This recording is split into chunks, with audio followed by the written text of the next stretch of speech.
to Central Florida Salute YouTube. Once again, I'm at AMVETS Post 2006, downtown Leesburg, Florida. And I have the pleasure and the honor of having another lady veteran on our show who is a doctor, Dr. Carrie Dixon. Welcome to the show, Doc. Thank you. Should I call you Carrie or can I call you Doc? You call me Doc. Doc? That's easy because I can remember that. Now, you served in the United States Navy, from what I understand. Where are you from originally?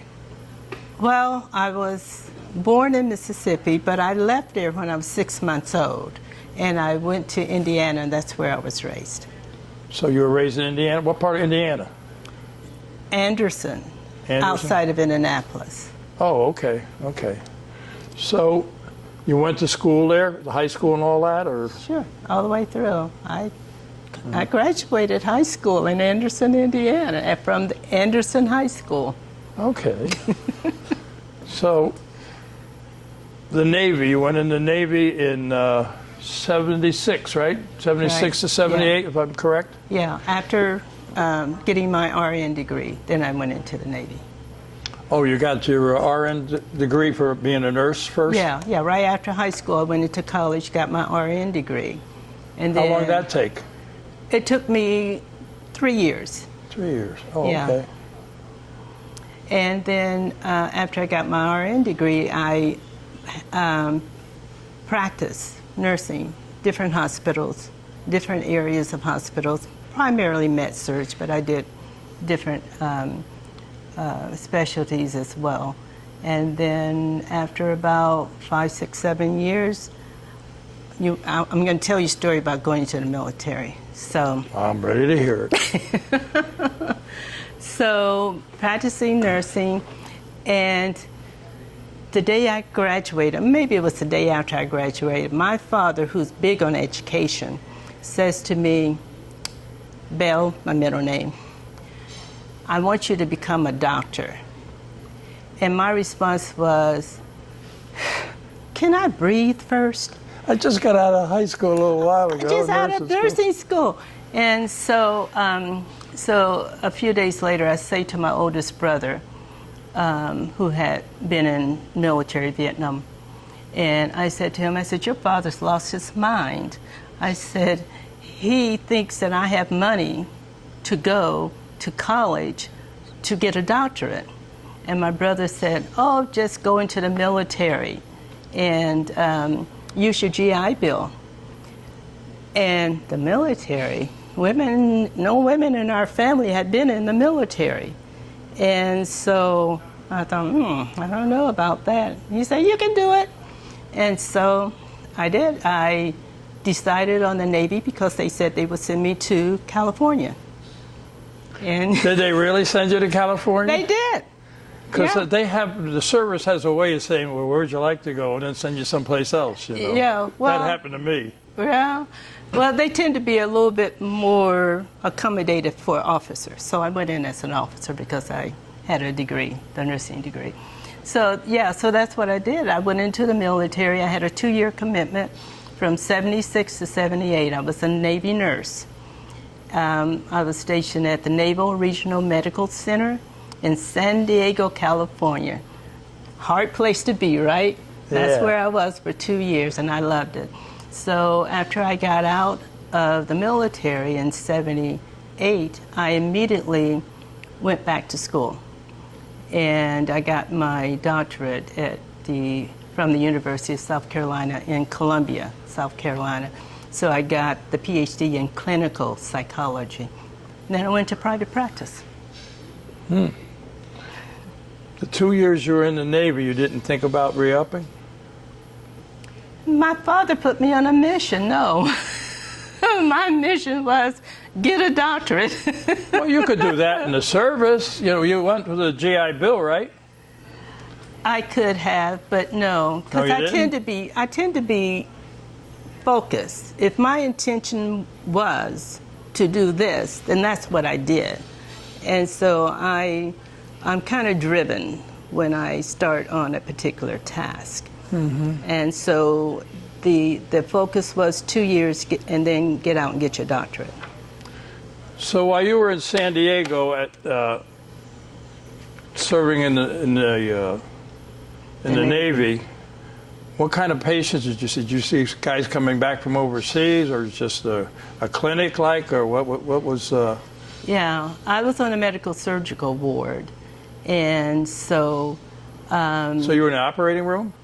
I did not while I was in the military. It was just a general medical surgical ward for guys who maybe had been in the operating room, but were now recovering from the operation. Oh, okay. And so maybe I'm changing wounds and bedpans or whatever the case may be, and helping to feed somebody or giving medications and hanging IVs and that type of thing. Yeah. Do you ever regret not staying in the military? A lot of people do, you know. No. No? No. Because you were driven. Yeah.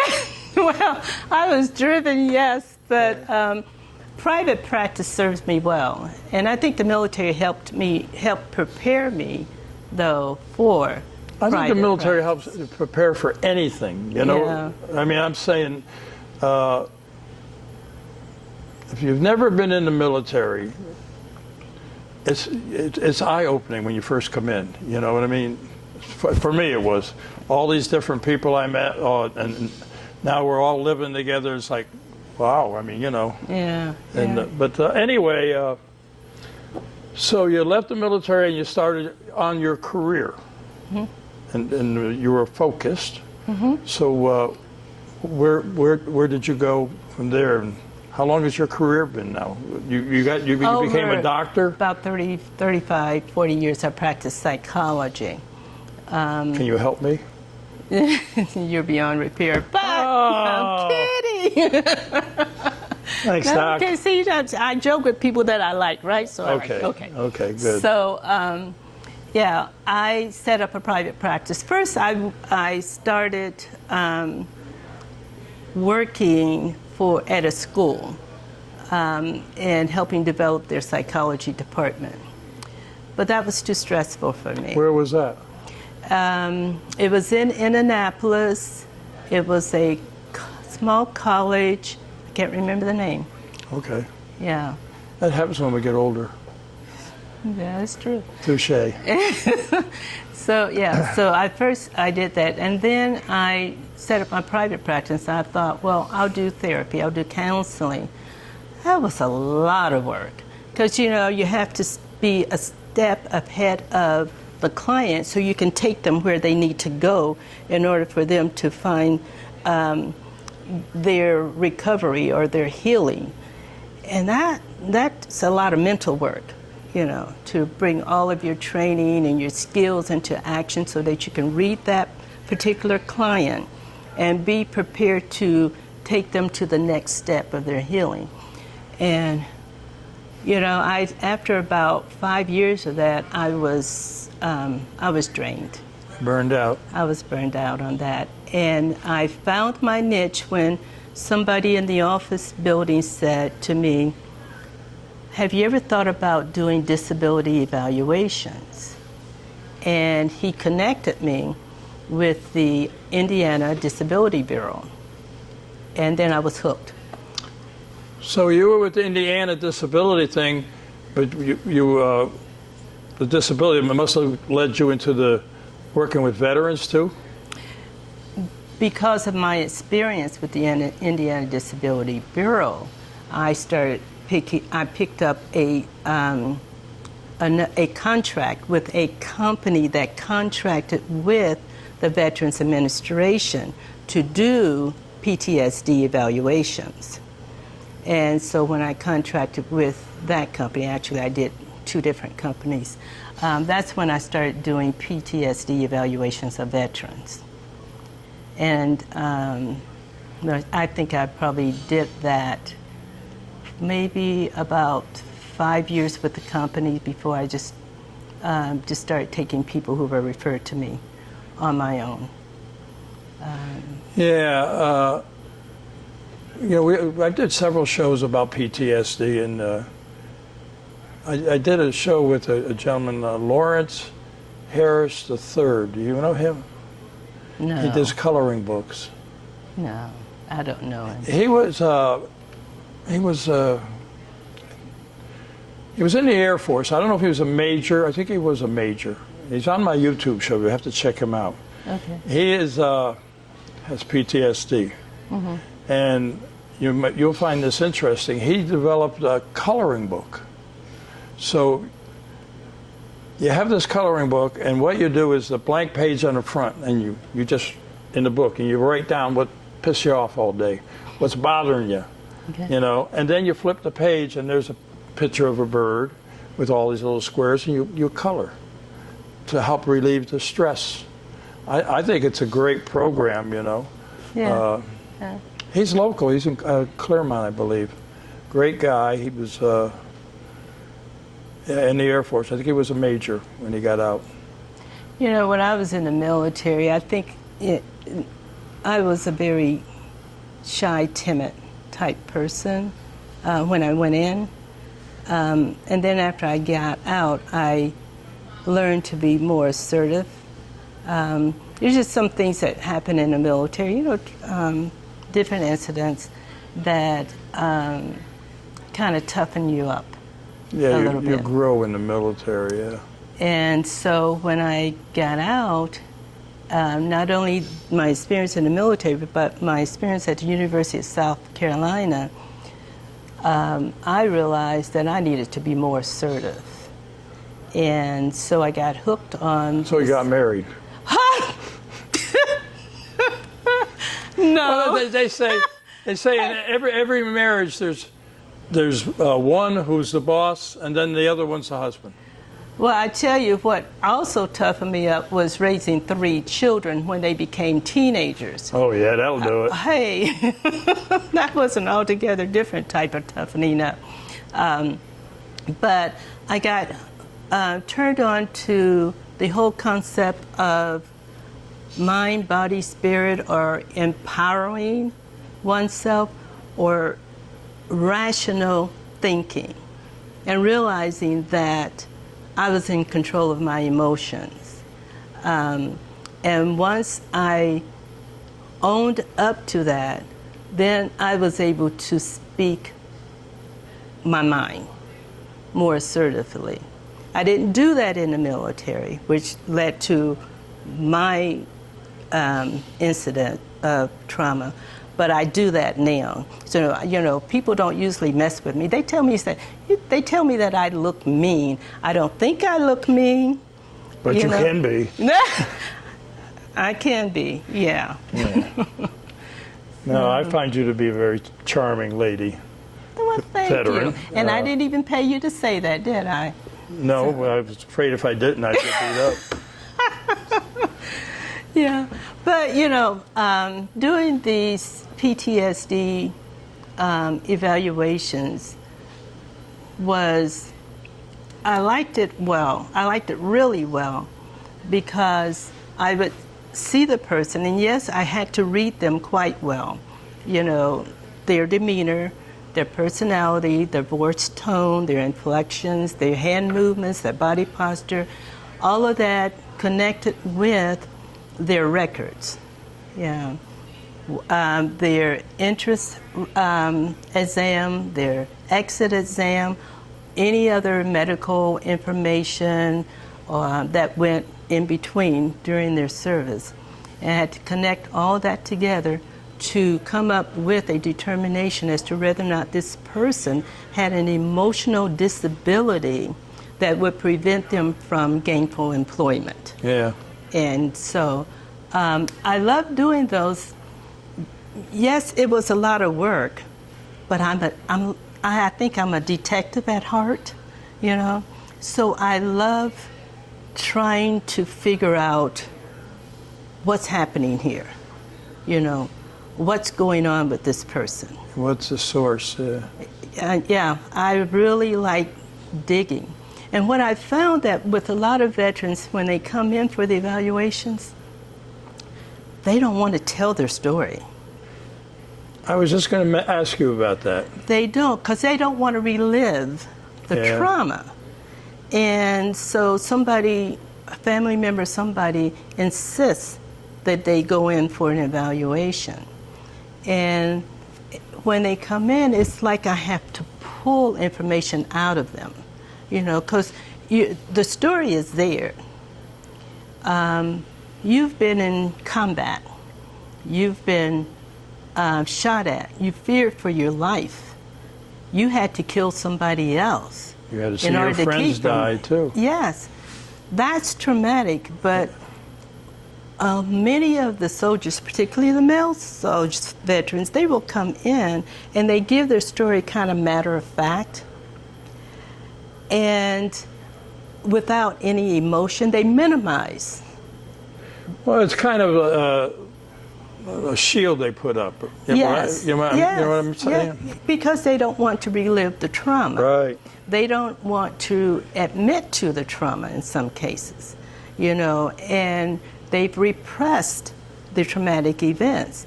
And then they come in, and somebody like me is trying to get them to tell the story, which causes them to relive the trauma and re-experience emotions, or emotions come up that they didn't want to experience in the first place. So I am, you know, it's like when I went for my own disability evaluation, the evaluator said, look, he says, you told me the story and you haven't shown me any emotion. He says, there's got to be some emotion behind your story. And I was trying my best not to go there. You know, just like the vets who came to see me was trying their best not to go there. And when he said that, my evaluator said, you got to give me something to work with. You know, a lot of people feel like they don't want to do that because they think it's like a sign of weakness. You know, I can deal with it, but I don't, you know, but they really can't. They can't. You know, and that's why people like you and other people in your field, I encourage people, and we've done shows with other people who try to help people with PTSD. And one thing I tell people, and I think you'll agree with me, especially in a couple, husband and wife relationship, the husband or the wife goes off and comes home, saw some stuff, did some stuff they don't want to talk about. Right. It can cause a lot of stress in the marriage, can it not? Exactly. And a lot of vets come in not on their own choice, but because a family member said, you get help or else, you know, kind of thing. Their anger or their aggression may be affecting their relationship with their spouse or even with their children and with work environment.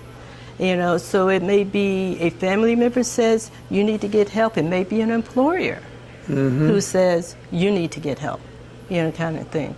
And that's when they come in. That had to be a tough job for you. I mean, for anybody, to because you're absorbing their life story, and you got to have your own emotions with it too. And you know, I give you a lot of credit, you know. One thing about nursing and working on a coronary care unit and witnessing deaths, it kind of braces you, inoculates you, to the point where I really didn't take it home, those emotions home with me. I was able to leave them there. Yeah. But the military was different. You know? So, you know, when one of my experiences that there was two planes that collided above the hospital, and it caused the whole building, hospital building, to shake. And one of my friends, who was a corpsman, were one of the people who had to go out to the site and clean it up, you know, and pick up, you know, body parts. And he was so traumatized by that he told me the whole experience, right? I didn't think that his telling me that experience affected me. I thought I was just trying to let him de-stress. fast forward 5, 6, 7 years, I'm sitting in church thinking I'm enjoying this celebration, this program on Veterans Day, and there's an air show. And I'm envisioning 2 planes colliding. Yeah. And I, I didn't know what was going on at the time, but tears are just flowing. What is wrong with you? I think your children have really done a job on you. That's what I was thinking at first. And, but I later realized, hey, I wasn't there. I'm reliving the story that my friend told me about his experience. And I didn't realize that had affected me, but it did. So I say to anybody who has been in combat or who may have lived vicariously through a combat situation, that you've been traumatized. Yeah. You may not think you have been, but you have been. And it's well worth your while to look into getting some type of help. Now, you mentioned something about weakness.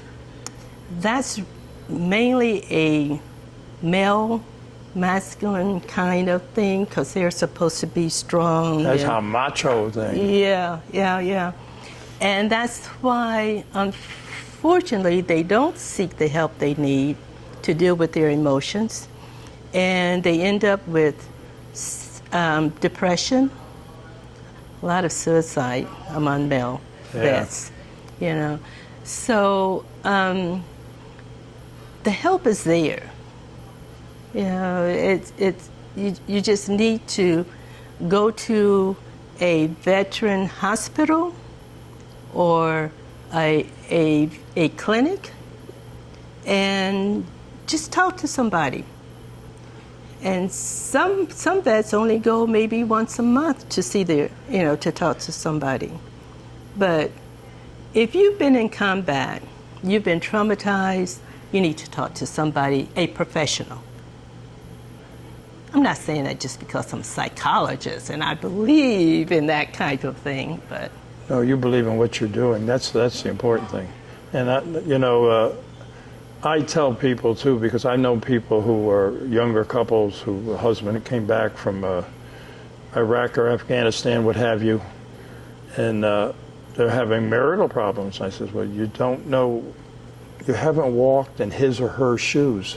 So, I had a guy who was in Iraq, and I tell the story. But anyway, I got to know him. I started talking to him. When he came home, the town I was at, we all got together to welcome him home, that kind of thing, And he started telling me about what was going on over there, and being a roller coaster of emotions. Mm-hmm. And so I listened to him. And then his stepfather came over to me and said, "What did he tell you?" I said, "Excuse me?" He says, "What did he tell you?" "He won't tell me anything." I says, "He will when he's ready." Yeah. Right. Some guys will talk, other guys won't. I've done an interview with a guy who has PTSD, and we went through the whole thing, and then he comes after me. He says, "I don't believe I said what I said to you. I never talked to anybody before." Yeah, right. I says, "Well, I'm glad you did." Right. And I wish you the best, mm-hmm. But I often say you got to get help, and people like you to help people. I salute you for that. Professional help, I think it's best. But if you have a trusted friend, a trusted confidant, then at least that's better than nothing to talk to that person. That's the Spartan Pledge, right? I'm sorry? The Spartan Pledge. You know what the Spartan Pledge is? No. The Spartan Pledge is if you and I are friends, I will not harm myself unless I talk to you first. We make a pledge. Okay. And if you don't hear from me, and you may come running over to my house to see how I am. It's called the Spartan Pledge, and I think it's great, because it's the buddy system. And when you're in the service, be it male or female, it's called the buddy system. You count on one another, and when you get out, you still got to count on one another. Right. You know, Right. so. You asked me about the hospital, and there was one incident, kind of funny. I think I was working the night shift, and one of the nurses or somebody dropped a bedpan. This Marine jumped straight up out of bed. Oh, yeah. Slowly, he's out of his sleep. He jumped out of his sleep, out of bed, stood in attention. You know, so yeah, that is one of those situations of, for him, I don't know if that was anything traumatic related to that, but Something had to trigger it. yeah, right. So there are, that word, triggers, that will cause people to relive a traumatic event. So for this guy, it was a bedpan. Just the Yeah. noise, I guess. Yeah. Yeah. Mind, body, spirit, empowerment. That's all. That's what you're all about, right? It really is, because, again, I had to learn to protect my emotions. And so, Especially if you're hearing all these other stories, yeah. yes. And so I got into rational thinking. How can I think more rationally to keep myself from feeling sad, depressed, angry, guilty, fearful? How do I protect myself? And I realized that most of it is up here. It's what I tell myself about, you know, whatever I'm experiencing, you know, whatever I'm seeing, you know. So most of what we feel is really happening inside us. Some people think, well, my emotions are related to what somebody else does or what's going on in my environment. Actually, your emotions are related to what you say to yourself about what somebody else does. You need to control yourself. Yes, you need to control your thoughts. Yeah. You know. It's interesting, yeah. Yeah. So, well, this is my classic story. There are two women getting married, and they're standing on the street corner. It had just finished raining. There was this big mud puddle, and they're getting married at two churches side by side, and they have on the white wedding dresses. Taxi cab comes by and splashes muddy water on their wedding dresses. One bride becomes hysterical. She's yelling, she's screaming, she's crying. How could you do this to me? I'm going to report you to the police, blah, blah, blah, blah, blah. And she runs into the church and she says to her entourage, bridesmaids and all this, I can't get married, you know, I've got a migraine headache because that taxi cab did this to me. Take me to the hospital, I got a migraine. I'm not getting married today. And then the other bride looks at her gown, she says, damn, now what am I going to do? So she goes in, she talks to her entourage, and they say, hey, look, what's a dress? Just turn your bell around, or, you know, or let's postpone it for 30 minutes. There's a cleaner around the corner. We'll get them to clean it, or whatever. But Let's deal with the situation. yes, let's come up with a solution. Yeah. Let's problem solve. Let us get involved in solving the problem that's affecting all of us. The first bride was self-centered. This happened to me. I've got a migraine headache. Me, me, me, me, me. The second bride was, hey, y'all, let's all work this out. Yeah. You know? Yeah, that's a good So story. it's the difference is, what was their interpretation? What did they say to themselves about that event that caused those two women to react differently to that situation? So there's two ways you can react to any situation. That's interesting. So you practice for a lot of you're still practicing? Yes, no. Maybe. I retired when I came here, but I got licensed in Florida last year with the intention of continuing doing court. I do forensic evaluations also, so I want to do court competency evaluations. I just enjoy doing them. So maybe, So what does that mean? I evaluate inmates. Let's say an inmate in jail or in prison. Yeah. And I evaluate them, and the question is, were they mentally incompetent to understand the nature of that their actions were wrong? Were they so emotionally or cognitively impaired that they could not determine right from wrong? And it's my job to determine whether or not their thought processes are, and most likely were, rational at the time that the crime was committed. So was there insanity involved or not? And so... Temporary insanity, right? Well, is that such a thing or what? it wasn't with my evaluations, okay. Okay. So you came down here, you retired down, and you're in the Villages, I understand. Yep. And you are, you can see, you are a proud member of this Lucinda J. Roberts AMVETS post, 2006 here. I love this post. I do too, I really do. I mean, I've been, well, I wasn't a charter member, but I was close. I used to belong to 1992, which is up the road, and I lived down here, and then I heard that they were starting an AMVETS down here, and my good friend who was with the Lord now, Teddy Keating, says, hey, let's get involved down here. So we were in the mall, and then from the mall we came over here. So I'm a life member here. I've been a life member, I don't know, probably 15 years, 20, oh, more than that, maybe 20 years, I don't know. But it's a very friendly post, and we do a lot. We do a lot. And I'm glad you're here because I know some people you can work with. I'm not going to mention any names right now. But anyway, you're also a member of the American Legion and the Tri-County Women Veterans, Military Order Association of America, military officers. Would you get out as a lieutenant or captain or?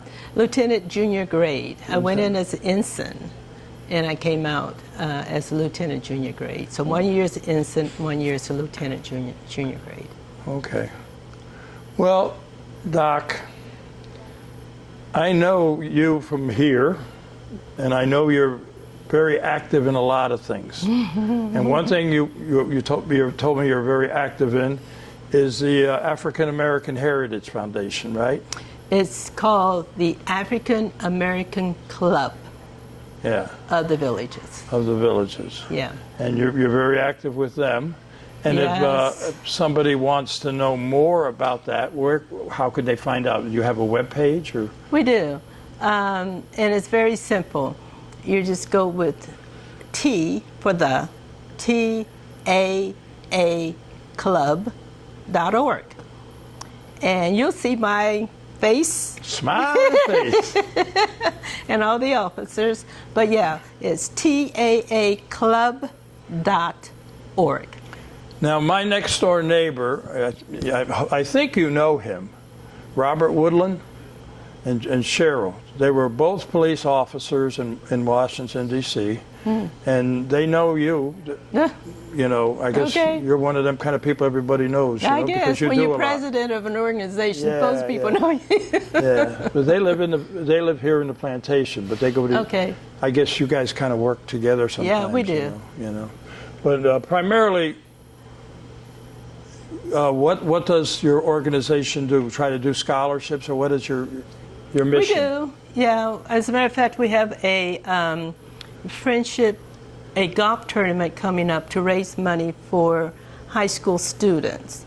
scholarship funds You do that every year, right? every year. Because we don't know when this is going to air, so if you give me the date, it makes Yeah, me you're right, afterwards. right, You know what I'm right, saying? right. But if they want to know the date and everything and what They you're go doing, they go to the website, taaclub.org. How long have you been a president? I started this year, in March of this year. You volunteer, or somebody volunteer you? Somebody volunteered That's me. how it works. Oh, yeah. Yeah, I know how that works. So, well, listen, Doc, it's a pleasure getting to know you because I see you at the meetings, and I'll see you at the next meeting, I gather. First Monday of the month we meet, and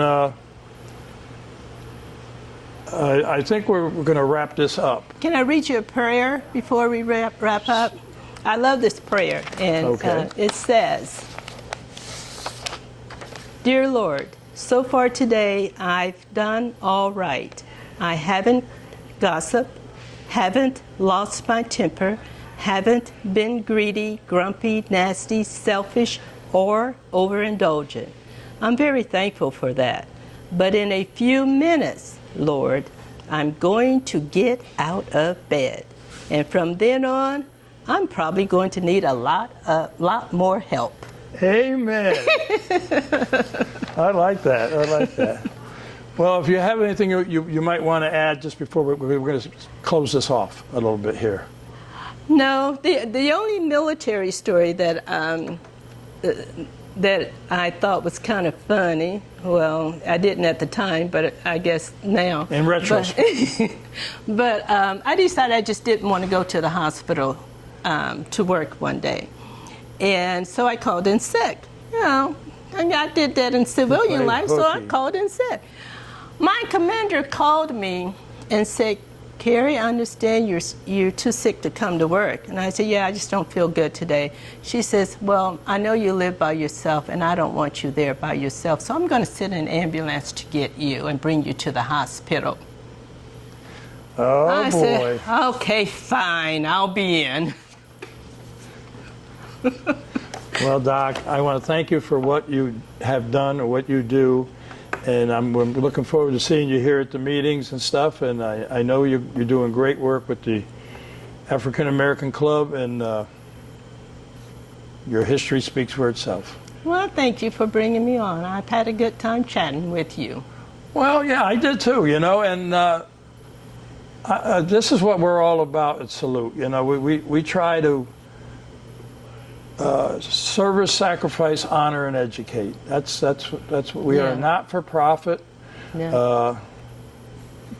I'm very fortunate to have a good friend who records all this and does a lot of work that she could make a lot more money if she wasn't here with me. Yeah. But she believes in what we do too. So we're a good team, her and I. Oh, let me also add that the African American Club does a veteran recognition dinner every year. I'm calling it this year a Veteran Appreciation Dinner. So we celebrate our veterans every year. And I'm in charge of that one too. Oh, well, you know, what else can you do, right? I know, right? I know. Yeah, it's been good. Well, Doc, we're going to say goodbye. You ready? All right, For I'm all ready. you do. To all our veterans out there, time. active military and their families, we salute you for all you do. Till next time.